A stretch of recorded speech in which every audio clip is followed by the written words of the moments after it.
like to start with a story. About a year ago, I met a company called PowerDrive, which sells a CRM solution to the auto mechanic space. The founder, Marco, is actually become a friend of mine. The company was $3 million a year in recurring revenue US, had 90% customer retention. It had just raised $3 million at a $12 million valuation from a venture capital firm, and it had just secured a $2 million secured credit facility from a commercial bank that the venture capital firm had introduced PowerDrive to. We just agreed to stay in touch, PowerDrive, Marco, the founder, and I. So fast forward 6 months, I reconnected with Marco, and he said things weren't going well. The VC firm said it's time to take it to the next level or kick the growth. So he had expanded into 3 adjacent markets, tire change shops, oil change shops, and paint and body shops. But those customers had different use cases, and they had poorer financial profiles, which meant that his sales cycles were longer, his conversion rates were lower, and customer churn was higher.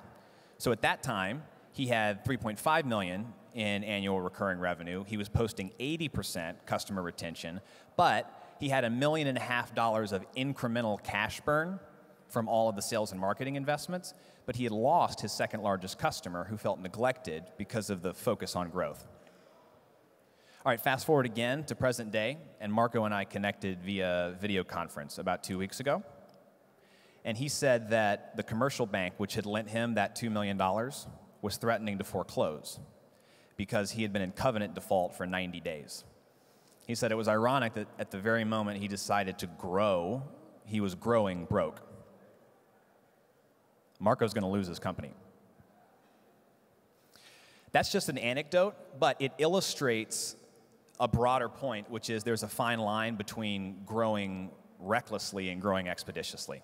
And the first thing I'd like to share with you tonight is that we at Think3 think that there is an incentives misalignment fundamentally between most VCs and founders, and that incentives misalignment is pushing companies to grow too much, too fast, and it's ruining great companies like PowerDrive.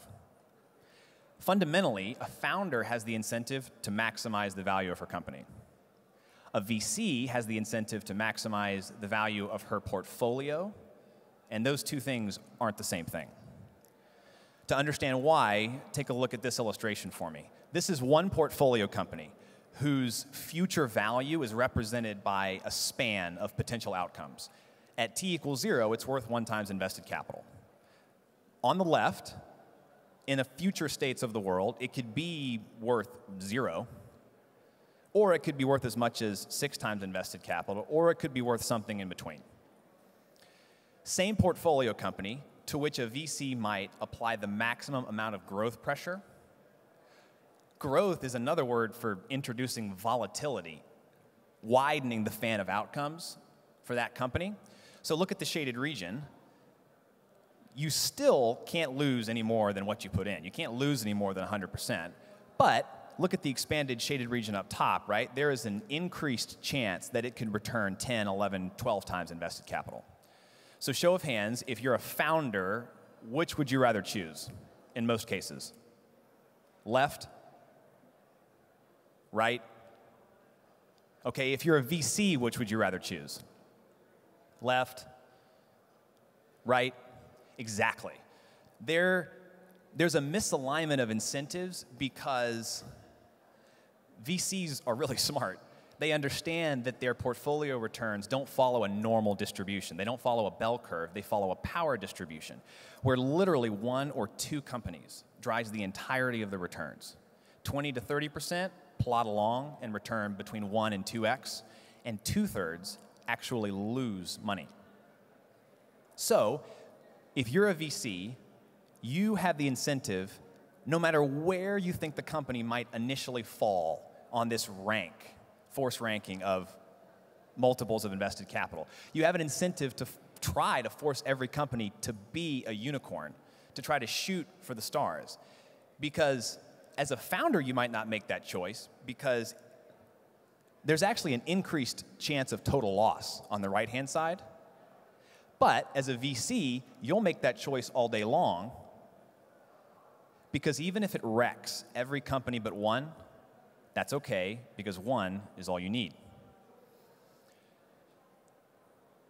Okay, quick show of hands. Who thinks we're in a bubble right now? All right, that's good. So we agree on that. And raise your hand if you didn't just raise your hand because I put you to sleep. Yeah, all right. So I think we should, I'm going to go ahead and skip through these next few slides, but I hope, because there are pretty graphs on them, you'll believe that I did my homework. I want to pause here for a moment. That misalignment of incentives I just highlighted has always existed. The reason it's a bigger deal now is because of the bubble we're in. The proliferation of venture capital firms over the last 5, 10, 15 years, and of fundraising by those venture capital firms, has created an environment where only moonshots will do for venture capital firms. It's created almost a pyramidic game of musical chairs where you need the companies to outgrow their overcapitalization in order to justify their valuation, to pass them on to someone higher up the food chain who's just going to do the same thing. The misalignment of incentives is worse and is having a greater impact because of how large the industry is and because it's self-reinforcing, not self-correcting. Because ironically, if and as things start to turn sour, VCs actually have to push harder to make up the losses. Okay, I see someone shrugging over there, so thank you for helping me make my transition. All this has been very theoretical to date, even if it's maybe been interesting. So how does this manifest itself? What are actually the risks of overgrowth? At Think3, we keep a database of 60,000 B2B technology companies globally. We speak with 1,500 of them every quarter. We keep detailed notes on their metrics, their progress, and their challenges.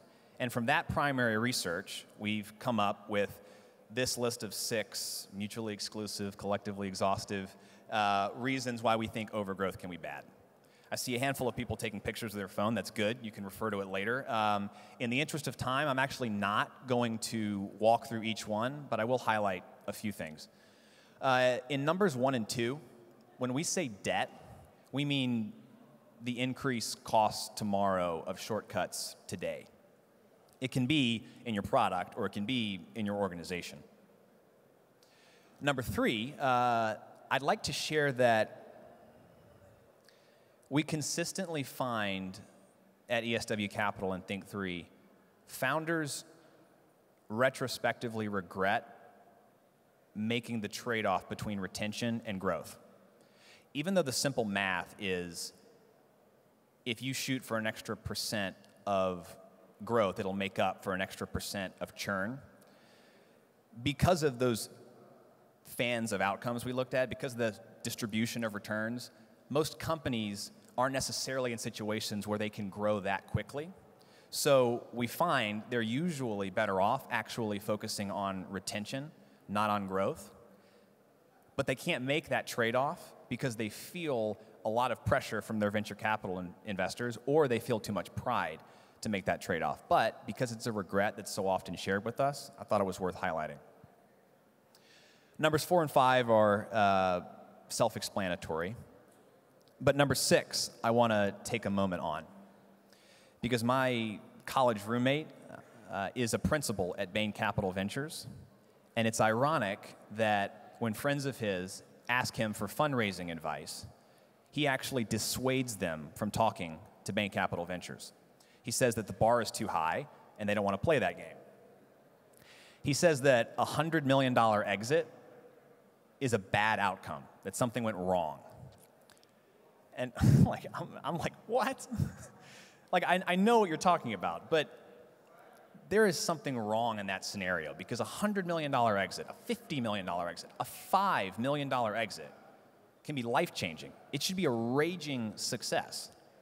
But what my college roommate is referring to is, each time you raise VC funding, each time you bring more investors into your cap table, each time you have to introduce greater and greater growth projections in order to justify that valuation and get to the next step, you take more and more options off the table. And pretty soon, only a rocket ship to the moon will do, and your VCs won't let you take some of the exit opportunities that might otherwise look pretty attractive because they've got too much skin in the game. And again, think back to the distribution of returns. They need you to go for 15x, not 1, 2, 3, or 4x. That doesn't drive their fund returns. And there's nothing pernicious about this approach by VCs. I'm not even critiquing it. I'm just trying to share that that's how the model works. So we should be aware of it, those of us who are founders and running our companies. All right, so those are the 6 risks to overgrowth as we see them. So to take stock real quick, we've tried to talk about the fact that we at Think3 believe there is a misalignment of incentives between venture capitalists and their portfolio companies that leads to over-focusing on growth. And we've talked about the fact that the bubble is actually exacerbating that impact. And now we've talked about why we think it's dangerous. So what do you do with all that good news, right? I'm just a barrel of laughs today. Should I point this somewhere? Would you mind taking me to the next slide if you could?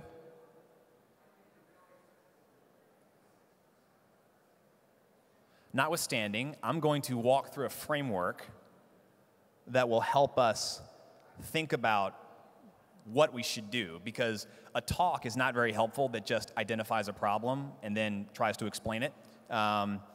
What should you do about it? So this is the takeaway, so if you're asleep, wake up. There are basically 3 states of the world we at Think3 see for entrepreneurs. You should do some soul searching. And no one ever has the time to, but ask yourself whether you really want to have a lifestyle business or whether you want to play in the big leagues, so to speak. And there's nothing pejorative about a lifestyle business. We just mean a business where you can have a life. We mean a business where a $10 million exit would be good, where you can keep more equity, where you wouldn't be forced to grow as quickly. Most of the founders we talk to actually want to choose the lifestyle option, but they're almost sort of embarrassed by it, given the market we're in. So they feel like they have to sprinkle a little bit of big leagues into it, and that just makes their lives more complicated. So some actionable advice is don't necessarily go for the tier 1 VCs or the big names, especially if you think you might be in camp 3, because the prestige really does come with strings. But you're all at the SaaStr conference, which probably means you're not necessarily building a lifestyle business. So let's talk about if you choose, no, I want to play the game at the highest possible level. I want to play in the big leagues. Then to oversimplify, there's one of 2 possible outcomes. Either it's the first state of the world, and it works. Like it clicks, product market fit, everything, even if only briefly. And if you actually find that perfect scenario, just put the gas pedal to the floor and dance until the music stops. Raise from the tier 1 VCs, just hang on. It's going to be painful, but hang on. The reason I put 0.02% on that line in the decision tree, though, is there was some now famous research done by Cowboy Ventures into outstanding VC-backed startups. And they found that 0.02% of VC-backed startups become unicorns. And our own research suggests that only about 10% are ever on escape velocity trajectory or above the Mendoza line, so to speak, even if only for a brief time. And that implies that most founders should actually probably be choosing the lifestyle option. But where's the fun in that? So what should you do if you're in the second state of the world? Because that's the likelier outcome, right? You don't want a lifestyle business. You want to play in the big leagues, but it is so rare that that actually pans out. Our unusual advice, and hear me out, is sell more quickly. Give up. What we mean by that is Founders should more often be selling their companies more quickly and moving on to start more companies because they get a lot better every time they do it. Interesting corollary from the same Cowboy Ventures research that 90% of unicorn teams had worked together previously, and the average age of a founder was 34. It means it takes multiple shots to get it right. It's not someone in their college dorm room. It's not someone at the beginning of their career.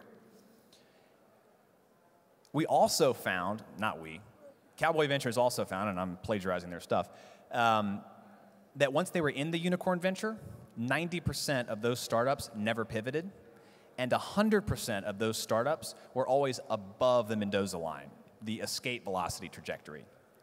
And the hard lesson from that piece of the research is the second you think you're not headed to the first state of the world, you need to get out. Because statistically speaking, there's not going to be a third pivot or a second bridge financing or a growth inflection that's just around the corner. Statistically speaking, it doesn't happen. There's only one slack. What that means, again, and this is the real takeaway from the talk, we at Think3 think that most founders tragically underestimate the value of their time as being their portfolio, just like venture capitalists can think of their capital as their portfolio. They get many portfolio companies. But most founders think that, well, this is my one shot, this is my baby. And our advice is that it's actually important to try to force yourself to be more rational than that, to give up more quickly the second you think you're not on escape velocity trajectory, because you can try again, and you'll get a lot better every time you do.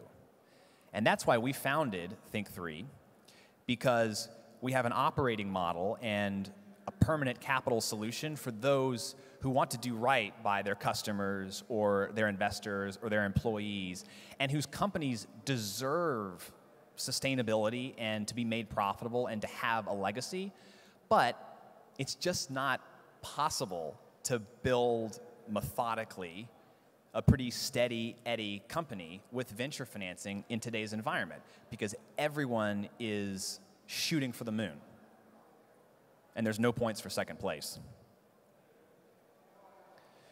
Okay, I've been talking for like 15 minutes, so it's time to wrap this up. There are 3 takeaways. Number 1, we think most founders don't understand that there is a misalignment of incentives implicitly between them and their venture capitalists, and that misalignment results in an over-focus on growth. Number 2, we think that most founders don't realize that the over-focus on growth is actually dangerous for their companies. And number 3, we think that most founders can actually use the over-focus on growth to their advantage, like a judo artist, either by more often choosing the lifestyle option or by having a more sober approach to their relationship with their companies and with VCs, by actually selling companies more often, more quickly, to take their learnings and try again and again. And ultimately, even though they're selling individual companies for lower valuations, they amass greater wealth for themselves and create more value for society as a whole if they follow that path. And that's really the crux of why we think growth is sometimes bad for startups, but what we think the opportunity is from it. Because Marco of PowerDrive learned this lesson the hard way. When he and I were talking, the 2 weeks ago, and he was sharing that he thought that the bank was going to foreclose, he sort of said, like, what do I do?